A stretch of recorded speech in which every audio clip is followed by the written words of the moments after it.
With only a couple duo cash cups left probably within the next year, I hope to get this tutorial out before then so you guys can really nail it in those last few events.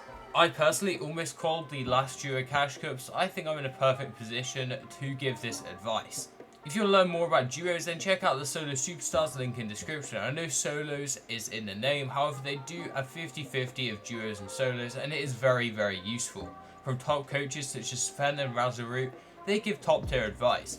Anyway, let's get straight into it. The first thing I want to talk about is the format. They changed the format at the start of this current season, and that is Chapter 5 Season 4. They changed it from 2 points per kill to 1 point per kill. This is very, very important because it completely changes the format. Teams that would have to get 40 bombs to qual before now don't even have to get a 40 bomb at all to qual and just have to play consistent instead. Because it is now 65 points for a win and 1 point per kill, meaning you have to get 65 points in kills to get the same as a win. 65 kills is a lot harder than a singular win. I thought I'd bring this point up at the very start so you guys know that you guys have to play to the format in these duo cash cups. If you're trying to drop 20 bombs at the start and you're not easily going to be able to get a 20 bomb, it is just stupid and you're just pretty much keying for the fun of it and throwing your event away. You should never do events for practice fighting. There is so many other stuff you can do for practicing fighting that you never have to practice it in a tournament. The next thing I want to talk about is your duo. Your duo should be someone who you trust can do what you say if you're an IGL, or trust that you can be led by them as a fragger. I personally believe that in the lower levels of Fortnite, having a clear IGL and a fragger is personally a lot better than just having two teammates that play together and do half of each. It makes it a lot more simple and it makes it a lot more easy to understand as a team. Me personally, I am the IGL and I IGL my duo Skrig and we play pretty well together. I'm responsible for all the rotates, using my mats on the rotate, and also building the box when we get there, figuring out when we're rotating, rotate timing, and tarping during endgame. Skrig's sole responsibility during that time is to follow me. Make sure he's always on me and not really moving from my side. This means if we do get into an engagement or push a team, he is literally right there and we have the numbers advantage. You'll see in this example endgame that's playing out right now, I'm boxing up and he's right next to me even on all the rotates. He's super good at that, and if you're an IGL you need to make sure your fragger can be doing this. In endgames where they have a bit more freedom, you can go a little bit farther apart from each other while you're tarping and the teammate's fragging, and they can get some kills and maybe call you back in a tarp so you can get some kills. But your sole responsibility as an IGL is to rotate, and if you're a fragger, you need to be on your IGL. They can't lead someone that isn't there, so they need to be leading you, and you need to be right on them. I have got a video on my channel about finding a duo if you're interested, so go click on that video. It will be linked down in the description along with Solo Superstars. I personally prefer playing with someone who meshes better with me compared to someone who is just a better player. I think that's a lot better for chemistry wise. You have to enjoy playing these cash cups, and if you don't, then there's going to be a bit of an issue. Obviously, I did say that having a set IGL fragger is good, but you can play the other route and just have a duo that does both. You both make some calls. I personally, in my opinion, find it a little bit more dodgy, but a lot of people have found the major success doing that. Although in most top tier teams you will see one set IGL. For example, Peterbot always leads Puyo. Obviously he's dropped him now, but he always led Puyo as the IGL. You'll have Acorn that always led Cold, and Cold just got the kills during endgame. Acorn with the sole responsibility for the rotates, and Cold sole responsibility of keeping close to him and helping stay alive by clutching some kills.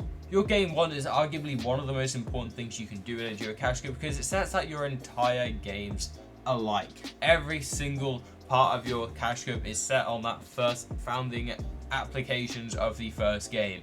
The first game is so important that a lot of people can almost get ahead of the curve and get themselves into a really good position for the rest of the tournament. You need to be winning your first game, like need to, and this isn't too hard. Me and my duo have played 2 full cash cups together and we've won the first game twice. This is not perfect, but we come third with 7 kills the other time, and the time before that we kind of died a bit earlier, but winning it is super important. The idea with the first game is you don't need to key because of the reduced kills, so you can just kind of camp out to endgame, make sure you're the most stacked team. If you need to, fight for loot. We personally don't go for Raft, but we go for Doomcoin because it gives you 90 siphon at the moment as of this video recording. Fighting to make yourself the most stacked team is not bad fights to take. You just need to make sure you're taking good fights, and if it looks dodgy, don't push it, because dying game 1 is quite possibly the worst thing you can do for yourself and your tournament. During the end game, just take height. The lobby's not going to be that good, so just take height first moving, keep it till the end, easy win. Literally no problems there. Game 2 to 10 will be about end games and consistency. Your games will be a bit stacked, you're no longer going to get the unstacked matches if you win your first game. You need to make sure you are playing end game out to perfection. In terms of this, I like to look at Reet and Rituals. Obviously, I don't think they're no longer playing together. However, in the last season, they were always literally within 3 meters of each other. No joke, they were the most synchronized people I've ever seen in endgame, and they were getting so many kills because of it. They were always claiming low ground together and finding the 2v1 situations endgame. I want the IGL of your team to purely be thinking about the rotates, and I want the fragger to be purely following them and looking for refresh opportunities. Obviously, the IGL can find refresh opportunities as well. Always commit to your teammate and always get on it quick. The faster you get this refresh within 10 seconds is the better it's going to be. You're not going to give them a chance to pop any heals, and you're going to be able to get there before third parties get there. Kill them and get out. If you knock someone, bring the body back into your own tarp, and that is most of the tips I have for you in the end game. I'm not going to go super in depth in the end game because it has been something covered a lot of times on my channel. However, you just got to try play out your top 5s. If you can get top 5s / a couple top 10s every single tournament, almost every game, then you're going to be qualing easily. Personally, in opens, I wouldn't be going for the win. I would rather secure a couple top 3s and 2s than secure one win, and the other games I try to go for the win and try to go for the risky play and end up in 10th or 11th because I've gone for a risky play like height that's going to win me the game. The final tip I have for you is consistency. Obviously, I just kind of made that point with the last thing I said, making sure you have top 2s and 3s, 4s, max, maybe 5s. All of those top 5 positionings and less of the 9ths, 10ths, 8th, 7th, because they're the type of things that lose you a lot of points. A 7th is about 35 points, but a 5th is about 40 points, a 3rd is about 50 points, and we all know what a win is. It's an extra 9 points on top of 2nd, so it is steep. But honestly, guys, I believe in every single one of you. You're all talented players if you watch my channel, and you're all interested in improving if you watch my channel. I'm personally super hyped for the next year of competitive Fortnite because Trios is back, and I could not be happier. Love a good trio sesh, and I hope to release some tutorials as soon as trio catch-ups start, possibly next season. Fortnite tweeted something about it, so I really hope they start soon.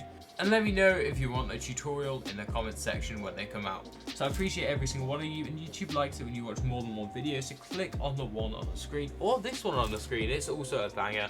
And check out Solo Superstars, link in description. Have a great one, and I'll see you in the next one.